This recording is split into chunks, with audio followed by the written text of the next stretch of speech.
ਤੁਹਾਡਾ ਔਰ ਦੂਸਰੇ ਇੰਸਟੀਚਿਊਟ ਜਿਹੜੇ ਖਾਸ ਨੁਕਤਾ ਇੱਕ ਕਿਹੜਾ ਹੈ ਜਿਹੜਾ ਤੁਹਾਨੂੰ ਫਰਕ ਕਰਦਾ ਹੈ?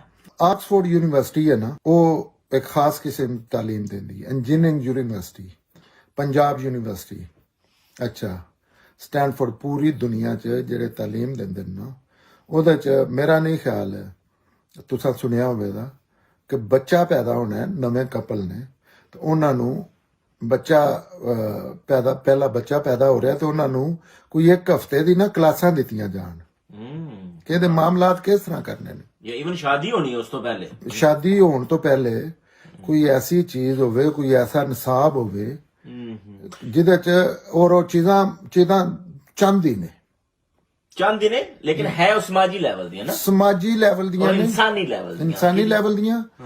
ਔਰ ਉਹ ਨਾ ਉਹ ਅਕਲ ਮੰਨਦੀ ਹੈ ਕਿ ਇਹ ਚੀਜ਼ ਬਿਹਤਰ ਹੈ ਤੇ ਇਹ ਗਲਤ ਹੈ ਔਰ ਇਹ ਸਹੀ ਹੈ।